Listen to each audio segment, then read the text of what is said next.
네, 반갑습니다, 여러분들. 엠비엔골드의 성하준 매니저입니다. 오늘도 성하준의 투자 나침반 여러분들과 좀 시장 좀 풀어가도록 하겠습니다.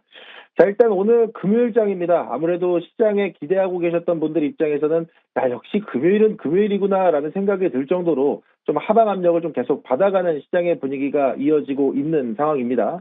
사실 앞서 말씀해 주셨던 것처럼 지금 지수에 대한 흐름들은요. 이 한미 관세에 대한 우려들 그리고 이 투자 협상에 대한 불확실성들이 핵심 변수로 작용이 되고 있는 상황이다라고 보시면 될 것 같습니다. 뭐 간밤에 트럼프 대통령이 3,500억 달러를 선불 투자를 요구하기도 했고요. 러트닉 상무장관은 오히려 투자를 좀 증액하라는 이야기까지 나왔다는 소식이 전해지면서 관세 협상이 좀 우리가 원하는 대로 흘러가지 않을 수도 있겠다라는 우려가 좀 같이 겹쳐져 있는 상황이고요. 여기에 대해 통화 스와프에 대한 필요성을 어필했음에도 불구하고 그 부분에 대한 이야기가 이 사실 명확하게 해결되지 않다 보니까 환율도 1,410원대로 흐름을 좀 만들어내면서 투자자의 심리가 다소 불안한 움직임들이 계속 나오고 있는 그런 상황이다 말씀드릴 수 있을 것 같습니다. 다만 이제 제가 이런 흐름들을 놓고 봤을 때는 일단은 트럼프의 협상 방식을 좀 이해해 볼 필요가 있을 것 같습니다. 항상 아시겠지만 트럼프는 무언가 좀 강하게 원하는 것을 얻기 위해서 강하게 압박을 하고 계속 밀어붙이는 특유의 협상 전략을 택하는 부분들이 있었는데 추후 협상 결과들을 보게 되면 결국에는 서로가 윈윈할 수 있는 재료들을 많이 꺼냈던 적이 있었던 것 같습니다. 그럼 이번에도 일단은 3,500억에 대한 현금 지급 또는 이 투자 증액을 하라는 부분들은 어느 정도 협상 테이블로 우리 한국을 조금 더 유리한 자리를 끌어내기 위한 어떻게 보면 이제 협박성 멘트가 아닐까라는 생각을 하고 있기 때문에 이 부분에 대해서 그냥 있는 그대로 받아들이기보다는 이 부분은 가장 최악의 상황일 거고 그거보다는 조금 더 나은 협상 결과가 나오지 않을까라는 점으로 우리가 조금 더 기대를 하고 보면 좋지 않을까라는 생각이 있습니다. 그래서 아무래도 이제는 트럼프 발언 중에 일본과 한국의 이런 좀 현재 시점에 산업 경쟁력과 투자 환경이 다르다라는 걸 이해하고 있다라는 이야기들이 있었다 보니까 그 부분을 어느 정도 좀 감안한 협상의 결과가 나오지 않을까라는 거에 기대감을 좀 더 보고 좀 지켜보셨으면 좋겠고요. 어쨌든 지금 입장에서는 이 시장의 하방 압력 받는 부분들에 대해서는 어느 정도 이제 단기적으로는 연휴 전 변동성 관리에 대한 물량들이 좀 나오고 있다라고 보시면 될 것 같고 최근에 이제 B2가 좀 많이 급증했다라는 소식도 들리고 있다 보니까 이 부분에 대한 반대 매매 리스크로 인해서 어느 정도 좀 차익 실현에 대한 매물까지 같이 출회되고 있다라고 보시면 될 것 같습니다.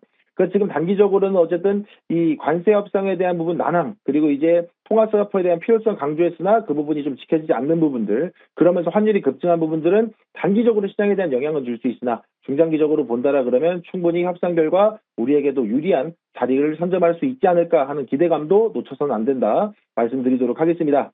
자, 그럼 지금 외국인들이 우리 시장을 장 초반부터 약 3천억가량 코스피 시장을 매도하고 있고 코스닥도 순매도가 계속 이어지고 있는 상황이다 보니까 최근에 우리 시장을 적극적으로 매수했던 외국인들이 이제는 매도로 돌아섰는가, 외국인들의 매수는 끝이 났는가, 요거에 대해서 궁금하신 분들이 많이 계실 수 있을 것 같습니다. 이 부분을 좀 정리를 해드리자면요. 일단 큰 그림으로 보게 되면 외국인들 신뢰 회복 신호는 매우 좋습니다. 실제로 외국인들이 국내 상장사 보유 비중이 30.75%, 이게 23일 기준이거든요. 이 정도 흐름을 놓고 본다라 그러면 지난해 9월 이후로 이 30% 회복한 부분이 올해 들어서 이제 처음이죠. 그렇다 보니까 지금 금액 기준으로 보게 되면 1,000조 이상이고 코스피 코스닥 전체 시총의 3분의 1 정도를 외국인들이 보유하고 있는 거다 보니까 외국인들에 대한 신뢰 회복은 확실히 확인이 된 걸로 보입니다. 다만 지금부터 이제 확인해 봐야 될 건 외국인들이 보유하고 있는 물량에 대한 환차익과 환차손에 대한 관점에서 좀 봐야 될 것 같은데요. 일단 외국인들은 원화를 주식으로 사지만 달러 기준으로 환산해서 손익을 좀 계산을 합니다. 근데 여기에 지금 원달러 환율이 급등하면서 1,409원, 1,410원대를 유지한다라 그러면 원화 자산을 들고 있는 외국인들은 달러를 바꿀 때 오히려 환차이익이 발생을 하게 되죠. 그러다 보니까 원화 약세 구간에서는 굳이 추가 매수를 늘리지 않아도 기존 자산의 환차익 효과가 발생을 하다 보니까 이 부분에 대해서는 좀 더 외국인들이 보유하고 있을 수 있다라는 부분들도 보시면 좋을 것 같고요.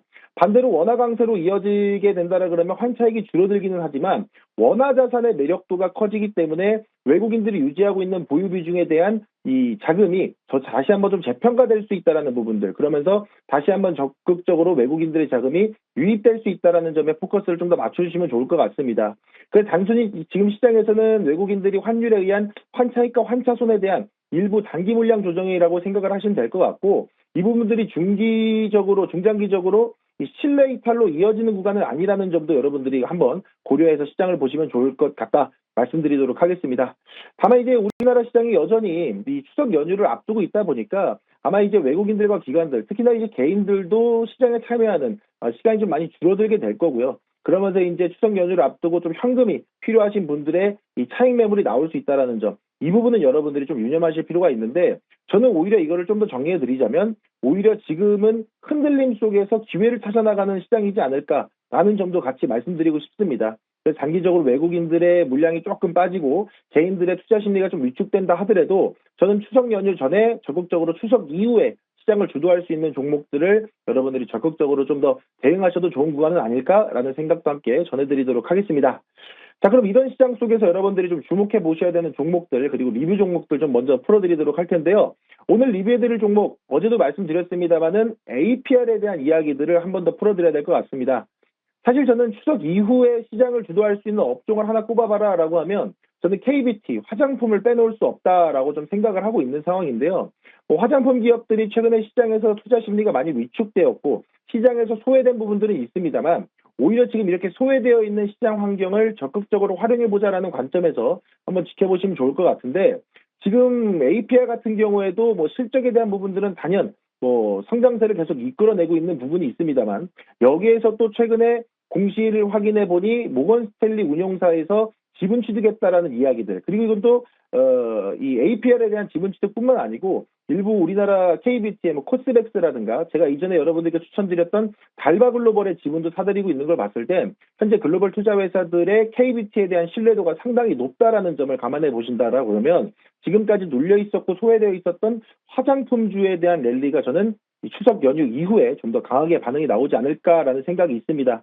그래서 APR에 대한 실적과 더해서 글로벌 투자 회사들의 지분 취득, 이런 부분들이 시너지 효과를 발휘한다라 그러면 저는 충분히 KBT 다시 한번 또 반등세가 나올 수 있다. 추세 흐름을 좀 더 상승 추세로 올라탈 수 있는 흐름 나올 것이다. 이거 한번 말씀드리도록 하겠고요. 일단 APR은 목표가 24만 원 선 계속 유지해 보도록 하겠습니다. 자, 그러면 화장품주 리뷰에 이어서 오늘 여러분들이 관심 가졌으면 좋겠는 종목, 오늘의 추천주 화장품 이어갑니다. 실리콘2 풀어드리도록 하겠습니다. 자, 실리콘2는 아시겠지만 K뷰티 전문 유통 플랫폼 기업입니다. 4.3월 스타일 코리안을 통해서 120여 개국의 화장품 직구 방식으로 공급하는 기업이 되겠는데요. 특히 최근에 미국 시장에 대한 관세 리스크가 있음에도 불구하고 이 가격과 통관 전략을 유연하게 좀 유지하면서 입지를 강화하고 있고요. 3분기 연결 매출도 이 지난해 대비 약 56% 정도 매출이 증가할 것으로 예상이 되고 있는 부분이다 보니까 시장 기대치에 부합하는 정도의 3분기 실적에 대한 기대감도 나오고 있는 상황입니다. 특히나 이제 실리콘2의 강점을 말씀드리자면 결국엔 재고 리스크가 없다라는 게 강점이죠. 국내 중소형 화장품 브랜드 제품들을 선별해서 해외로 직판, 배송하기도 하고요. 그러면서 회사는 마진만 취하는 구조를 갖고 있다 보니까 고정비에 대한 부담이 없다라는 점이 매우 중요한 포인트로 꼽아보시면 좋을 것 같습니다. 그래서 실리콘2는 단순히 그냥 화장품 테마주가 아니고 화장품 유통시장에서의 글로벌 인프라를 갖고 있다는 점을 고려한다라 그러면 실리콘2에 대한 흐름들 여러분들이 좀 더 주목해 보셔도 좋다 말씀드리겠고요. 앞서 말씀드렸듯이 K뷰티에 대한 수출 모멘텀은 꾸준히 이어져 오고 있는 상황입니다. 여기에 곧 시작될 중국인 단체 관광객의 무비자 입국까지 더해지고 대명절과 맞물린 방한 외국인들의 이 지출까지 고려한다라 그러면 K뷰티에 대한 실적 전망치는 좀 더 상향되고 이에 대한 부분들이 주가에 반영된다라 그러면 충분히 K뷰티 다시 한번 강한 반등 나올 수 있는 구간이다 말씀드리도록 하겠습니다. 자, 그래서 현 시점에서 본다라 그랬을 때는요, 이 실리콘2는 단순히 그냥 화장품 유통업체라고만 보기보다는 현 시점에서는 이 K뷰티를 글로벌 시장으로 이어주는 그 중요한 유통 허브로서 자리 잡고 있기 때문에 실리콘2에 대한 흐름 여러분들이 꾸준히 한번 지켜보셔라 말씀드리겠습니다. 자, 일단 실리콘2 목표가는요, 단기적으로 51,000원 선 잡아드리겠고요. 손절가는 39,000원 선 보시면 좋을 것 같습니다. 자, 제가 요즘 투자 나침반에서 반도체 관련된 종목들에 대한 흐름 잡아드렸을 때 목표가 달성하고 시세 상승 나왔고요. 최근에는 화장품 쪽에 초점을 맞춰서 소개해드리고 있습니다. 추석 전후로 여러분들이 시장에 대한 흐름들 계속해서 추적하고 싶다라 그러면 투자 나침반 시간 함께 계속해 주시면 좋을 것 같고요. 여기에서 못다한 이야기들은요, 네이버 밴드와 텔레그램을 통해서도 소개해드리고 있습니다. 네이버 검색창, 여러분 녹색창 검색창에 성하준 매니저 검색하시면요, 프로필 통해서 입장 가능하니까요. 많은 참여 부탁드리도록 하겠고요. 오늘도 남은 시간 증시템 여러분들 함께 하시면서 성공 투자하시고 즐거운 주말 보내시길 바라겠습니다. 이상 MBN골드의 성하준 매니저였습니다.